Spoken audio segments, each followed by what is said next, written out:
سورۃ الانشقاق، بسم اللہ الرحمن الرحیم۔ اذا السماء انشقت وأذنت لربها وحقت وإذا الأرض مدت وألقت ما فيها وتخلت وأذنت لربها وحقت يا أيها الإنسان إنك كادح إلى ربك كدحا فملاقيه۔ صدق اللہ العظیم۔ اذا السماء انشقت، جب آسمان پھٹ جائے گا۔ دیکھیے ساری یہ صورتیں وہی تذکیر آخرت۔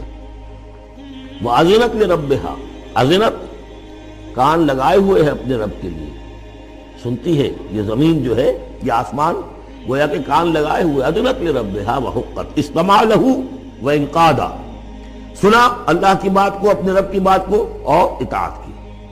لِرَبِّهَا وَحُقَّتْ، اور تعمیر کر دیں، اور یہ اسی کی مستحق ہے، اس کا حق یہی ہے، اس کا مقام یہی ہے۔ حقہ یحقو سے یہ مجہول بن گیا حقت۔ وَإِذَا الْأَرْضُ مُدَّتْ، اور جب کہ زمین کو پھیلا دیا جائے گا یا کھینچ دیا جائے گا۔ وَأَلْقَتْ مَا فِيهَا وَتَخَلَّتْ، اور وہ نکال باہر کرے گی، گرا دے گی باہر جو بھی اس کے اندر تھا، اور خالی ہو جائے گی۔ یہ آگے چل کر سورۃ زلزال میں بھی آئے گا۔ وَأَخْرَجَتِ الْأَرْضُ أَثْقَالَهَا، جب کہ زمین اپنے سارے بوجھ نکال کر باہر پھینک دے گی، جو مردے ان میں دفن ہیں، جو بھی ان کے اجزاء ہیں، ان سب کو نکال کر، تاکہ وہ دوبارہ بنے اور بن کر کھڑے ہو جائیں، اور بھی جو کچھ ہے۔ وَأَذِنَتْ لِرَبِّهَا وَحُقَّتْ، اور زمین کا معاملہ بھی یہی ہے کہ وہ اپنے رب کا حکم سنتی ہے اور اس کی تعمیل کرتی ہے، اور وہ اسی کی سزاوار ہے، یہی اس کو لائق ہے، زیب دیتا ہے۔ یا ایھا الانسان، اے انسان، انک کادح الی ربک کدحا فملاقیہ، یہ بہت چل کر سورہ بلد میں بھی آئے گی کہ انسان کو، ہر انسان کو مشقت میں پیدا کیا گیا ہے۔ ہر انسان کے لیے دنیا جو ہے دارالمحن ہے، اگرچہ مشقتوں کی نوعیت جو ہے اس میں فرق ہے۔ کسی کی جسمانی مشقت زیادہ ہے، وہ کسی چلائی ہے، اس نے اینٹیں ڈھوئی ہیں، ہل چلایا ہے، پھر وہ رات کو ایسا سوتا ہے کہ اس کو صبح کی خبر دیتا ہے، اسے اس وقت بے چینی کوئی نہیں ہوتی۔ کسی کی ذہنی ہے، مل کا مالک ہے، بیٹھا ہوا ہے، پرابلم ہے، وہ رات کو بھی پیچھا نہیں چھوڑتے وہ پرابلم۔ پھر اسے ہپنوٹکس چاہیے، اسے کوئی اور سیڈیٹیوز چاہیے، کسی طرح کی چیزیں، اینٹی ڈپریسنٹس چاہیے۔ ساری جو آج دنیا میں سب سے بڑی مارکیٹ جو ہے میڈیسنس میں، وہ ان دوائیوں کی ہو چکی ہے ہمارے کام۔ جو سب سے مہنگی دوائیاں وہ یہ ہیں، امراض ذہنی کی، کن کو ہوتے ہیں؟ عام طور پر ان لوگوں کے ہاں ایفلوئنس ہے۔ تو معلوم ہے کہ ہر ایک کے لیے کوفت ہے۔ پھر یہ کہ کسی کو کوئی غم ہے، کسی کو کوئی غم ہے۔ عام آدمی یہ سمجھتا میں پیدل چل رہا ہوں، اس کے پاس سائیکل ہے، یہ بڑا اچھا ہے، بہت عمدہ ہے۔ اس سائیکل والے سے پوچھئے، اسے نظر آتا ہے کار پہ جاتا ہوا، اس کو اس کی جلن ہو رہی ہے۔ کار والا جو ہے وہ دیکھتا کہ مجھ سے بہت زیادہ نئے ماڈل کی کار پہ گیا ہے، نئی کار پر دلداٹا ہوا، اسے اس کی کوفت ہو رہی۔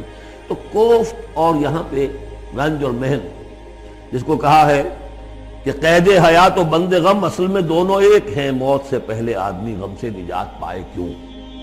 اور معاملہ یہ ہے کہ موت پر بھی جب نجات نہ ملی، اب تو گھبرا کے یہ کہتے ہیں کہ مر جائیں گے، اور مر کے بھی چین نہ پایا تو کدھر جائیں گے؟ وہ جو اب جو گھبرا کے یہ کہتے ہیں، وہ تو بات آئے گی آپ کو سورہ بلد میں۔ قید حیات و بند غم، اصل میں دونوں ایک ہیں، موت سے پہلے آدمی غم سے نجات پائے کیوں، یہ سورہ بلد میں ہے۔ لیکن دوسرا مرحلہ جو ہے کہ اب تو گھبرا کے یہ کہتے ہیں کہ مر جائیں گے، مر کے بھی چین نہ پایا تو کدھر جائیں گے، وہ یہاں ہے۔ یا ایھا الانسان، اے انسان، انک کادح الی ربک کدحا، تیرا مقدر یہی ہے، تکلیفیں جھیلتا ہوا، بوجھ برداشت کرتا ہوا، کوفت برداشت کرتا ہوا، تجھے ایک پر دوسری، دوسری پر تیسری کوفت اور تکلیف، اور پھر جا کر اپنے رب کے سامنے کھڑے ہونا ہے۔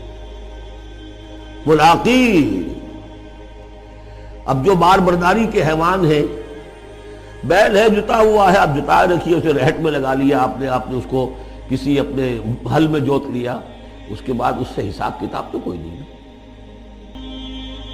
حضرت ابوبکر کہا کرتے تھے عجیب کیف کے عالم میں، کاش کہ میں ایک چڑیا ہوتا جو درختوں پر چہچہا رہی ہے، اس سے کوئی محاسبہ نہیں۔ کاش کہ میں گھاس کا ایک تنکا ہوتا جو جلا دی جاتی ہے، ختم ہو جاتی ہے، اس سے محاسبہ کوئی نہیں، مجھ گچھ کوئی نہیں۔ یہاں ہے محاسبہ۔ یا ایھا الانسان انک کادح، مشقتیں بھی جھیلو، صدمے بھی جھیلو، بوجھ بھی اٹھاؤ، اینٹیں بھی ڈھو، اور جو بھی کرنا ہے قلم کی گھس گھس کرو، بیٹھو، جاؤ 3 جگہ 4 جگہ مطلب کرو اور مریضوں کی خدمتیں کرو، اور پھر یہ کہ سب کچھ کر کے پھر ایک دن کھڑے بھی ہو جانا ہے، اب جاؤ ذرا حساب کتاب۔ لن تزول قدم ابن آدم حتی یسأل عن 5، ابن آدم کے قدم ہل نہیں سکیں گے جب تک کہ 5 چیزوں کا حساب نہ لے لیا جائے۔ عن عمرہ فیما افناہ، حساب دو عمر کا، 80 برس کی عمر دی تمہیں، کہاں فنا کی؟ خاص طور پر وعن شبابہ فیما ابلاہ، شباب، جوانی، قوتوں کا، امنگوں کا دور، وہ کہاں گلائی تھی جوانی۔ وعن مالہ من این اکتسبہ وفیما انفقہ، مال کا حساب دو، کہاں سے کمایا تھا، حلال سے کہ حرام سے، اور کہاں خرچ کیا تھا، عیاشیوں میں، عللوں تللوں میں، یا ادائے حقوق میں۔ وَعَمَّا عَمِلَ فِيمَا عَلِمَ، اور 5واں سوال سب سے مشکل ہے، جو علم حاصل ہوا تھا اس میں عمل کتنا کیا۔ اس اعتبار سے ایک بات بتا دوں، برا نہ مانے، جن لوگوں نے پابندی سے یہاں، یہ ان کی سب سے بڑی مشکل ہو گئی ہے، سب سے بڑی مشکل اب ان کی۔ اما عمل فیما علم، جو علم حاصل ہوا ہے اس میں عمل کا حساب کتاب ہوگا۔ وہ غریب جنہیں موقع ہی نہیں ملا، کبھی کوئی ایسی صورت ہی نہیں بنی کہ ان کے سامنے قرآن کی دعوت آ گئی ہو، ان کے پاس شاید کوئی نہ کوئی عذر ہو، ان کے عذر کا حصہ جائے گا ان پر جن کے ذمہ تھا کہ قرآن کی پہنچایا نہیں پہنچایا۔ لیکن یہ ہے کہ جن تک یہ بات پہنچ گئی ہے انہیں سمجھ لینا چاہیے کہ بہت سخت ہے معاملہ۔ یا ایھا الانسان انک کادح الی ربک کدحا فملاقیہ فاما من اوتی کتابہ بیمینہ، تو وہ کہ جس کو دی جائے گی کتاب اس کے داہنے ہاتھ میں، فسوف یحاسب حسابا یسیرا، تو اس سے تو لیا جائے گا بہت ہی ہلکا نرم حساب۔ وہ ہلکا اور نرم حساب کیا ہے؟ بخاری اور مسلم دونوں میں حضرت عائشہ سے روایت موجود ہے رضی اللہ تعالی عنہا، ينظر فی کتابہ ویتجاوز عن سیئاتہ واما من نوقش فی الحساب فقد ہلک، یعنی حساب یسیریہ کی کتاب نہ اس کا دیکھ لیا جائے گا بس ایک نظر سے، اور اس کی خطاؤں کو بخش دیا جائے گا، لیکن جس سے مناقشہ ہو گیا، جرا ہو گئی، وہ ہلاک ہو جائے گا۔ حساب یسیر یہ ہے، کوئی مناقشہ نہیں، کوئی جرا نہیں، اللہ تعالیٰ ان سے نرم معاملہ کرے گا۔ وَيَنْقَلِبُ إِلَىٰ أَهْلِهِ مَسْرُورًا، وہ جب واپس آئے گا اس عدالت کے کٹہرے سے تو بڑا خوش و خرم آئے گا اپنے گھر والوں کے پاس کہ جان چھٹی لاکھوں پائے، اللہ تعالیٰ کی رحمت سے، اللہ کی مغفرت سے میرا معاملہ تو سیدھا ہو گیا۔ لیکن اب اس کے برعکس کیا ہے؟ وَأَمَّا مَنْ أُوتِيَ كِتَابَهُ وَرَاءَ ظَهْرِهِ، اور وہ شخص کہ جس کو دیا جائے گا اس کا اعمال نامہ اس کی پیٹھ کے پیچھے سے، وہ کیوں؟ دینا تو ہے بائیں ہاتھ میں، وہ بائیں ہاتھ پیچھے کر لے گا، میں لینا نہیں چاہتا تو وہاں پکڑا لیں گے، یہاں حاضر ہے، وَرَاءَ ظَهْرِهِ فَسَوْفَ يَدْعُو ثُبُورًا، اب وہ موت طلب کرے گا، کسی طرح موت آ جائے، میں ختم ہو جاؤں، میں معدوم ہو جاؤں، میرا وجود نہ رہے۔ وَيَصْلَىٰ سَعِيرًا، لیکن وہ داخل ہوگا جہنم میں۔ اِنَّهُ كَانَ فِي أَهْلِهِ مَسْرُورًا، بہت اہم ہے یہ مقام، وہ اپنے اہل و عیال میں بڑا خوش و خرم رہا ہے زندگی میں، دنیا میں، حرام سے دن بھر کی محنت کر کے۔ دیکھیے ایک بات آپ کو بتا دوں، اگر آپ اللہ کے دین کا حق ادا نہیں کر رہے تو چاہے 100% حلال سے کما رہے ہیں، حرام کھا رہے ہیں، اس لیے کہ اللہ کے دین کا حق آپ نے ادا نہیں کیا۔ وہ جو غصب کیا جا رہا ہے اللہ کا حق، وہ کہاں جائے گا جب تک کہ آپ وہ حق ادا نہ کریں جو دین کا ہے۔ اس اعتبار سے سمجھ لیجیے حرام اور حلال یہی نہیں ہے، حرام اور حلال کے بڑے مراتب ہیں۔ ایک حرام خور وہ ہے جو سور کھا رہا ہے، آپ نے کہا بہت، یہ تو چھی چھی چھی چھی سور کھا رہا ہے، حرام سب کو معلوم ہے۔ ایک وہ ہے جو کھا رہا ہے بکری کا گوشت، بکری بھی خود ذبح کی ہے تاکہ قصائی کا بھی معاملہ کو خراب نہ ہو جائے، لیکن یہ کہ وہ بکری خریدی ہے کسی کی جیب کاٹ کے، تو کیا کھا رہا ہے؟ حلال کے حرام؟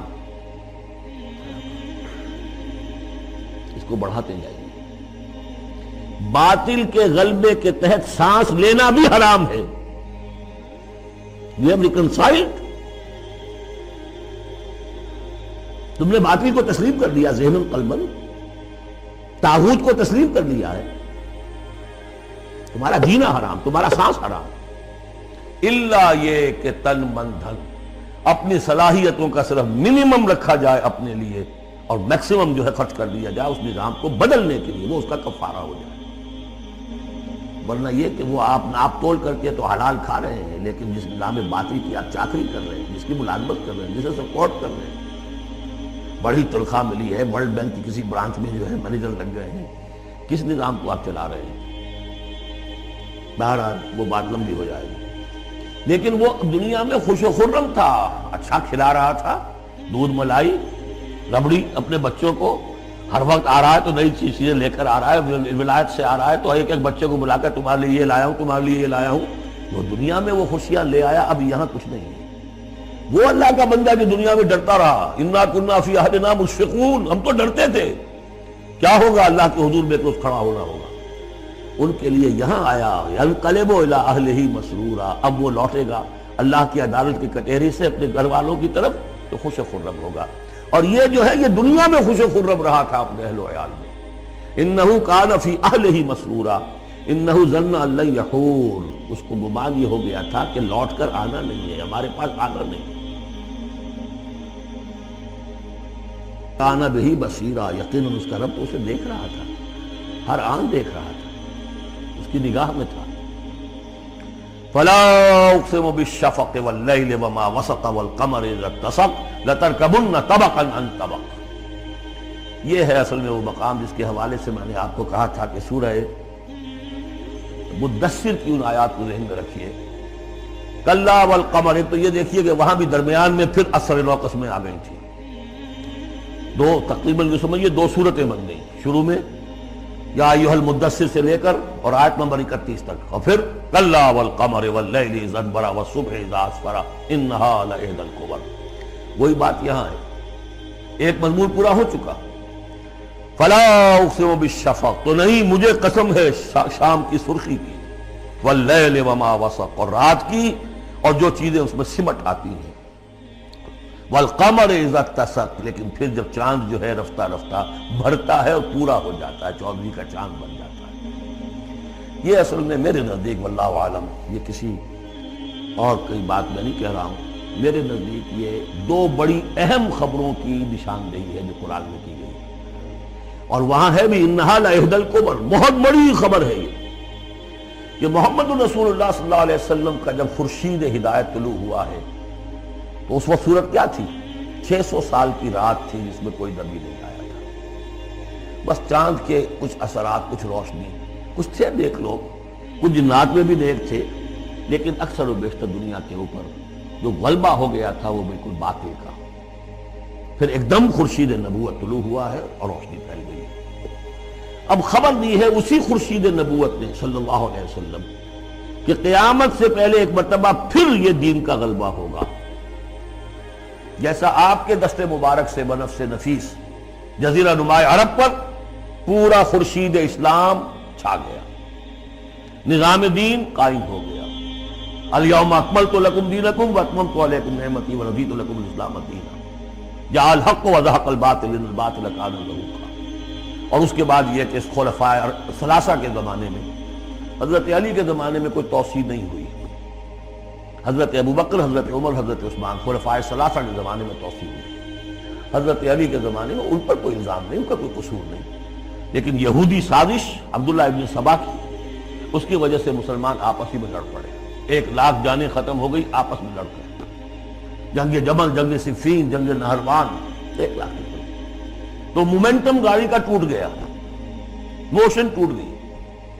اس کے بعد پھر بہرحال حضرت امیر معاویہ کے زمانے میں پھر کچھ آگے قافلہ چلا ہے، لیکن اس شان کے ساتھ پھر نہیں بڑھ سکی بات، جس شان سے کہ دور فاروقی میں، دور عثمانی میں، دور صدیقی میں بات بڑھ رہی تھی۔ بہرحال وہ تو پروسیس رک کر اور پیچھے ریورس بھی ہو گیا، لیکن حضور کی دی ہوئی خبر ہے کہ دوبارہ دنیا میں دین کا غلبہ ہوگا اور گلوبل ہوگا، پوری دنیا میں ہوگا۔ وہ حدیثیں ہم نے نوید خلافت کے عنوان سے کتابچہ 8 صفحے کا کتابچہ بہت شائع کی ہیں، میں صرف یہ بتا رہا ہوں وہاں حضور کے زمانے میں کل 23 برس میں انقلاب برپا ہو گیا، سورج ایک دم طلوع ہو جاتا، کتنی دیر لگتی ہے، طلوع ہو گیا، لیکن اب جو روشنی آئے گی وہ آئے گی تدریجاً۔ اس کی شان کیا ہوگی؟ فلا اقسم بالشفق، ایک شفق کی روشنی ہوتی ہے جب رات سورج غروب ہو گیا لیکن شفق ابھی ہے، وہ حال ہے اس وقت دنیا کا کہ اسلام کی روشنی غروب ہو چکی ہے، صرف شفق کی لالی سی نظر آ رہی ہے۔ اس کے بعد واللیل وما وسق، پوری دنیا کے اوپر دین کے اعتبار سے تاریکی چھا گئی ہے، رات ہے، اور رات جو ہے اپنے اندر جن جن چیزوں کو سمیٹ لیتی ہے۔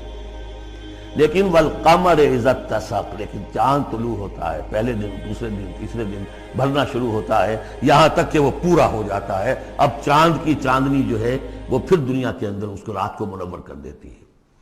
لَتَرْكَبُنَّ طَبَقًا عَنْ طَبَقٍ، اسی طرح تم چڑھو گے درجہ بدرجہ، یعنی اب جو تجدید دین کا کام ہوگا، اب جو اقامت دین کی جد و جہد ہوگی، اب جو دنیا میں خلافت علی منہاج النبوت کا نظام قائم ہوگا، تو وہ کسی ایک نسل میں نہیں ہو جائے گا، کسی ایک دائی یا ایک تحریک کے ذریعے سے نہیں ہو جائے گا، درجہ بدرجہ۔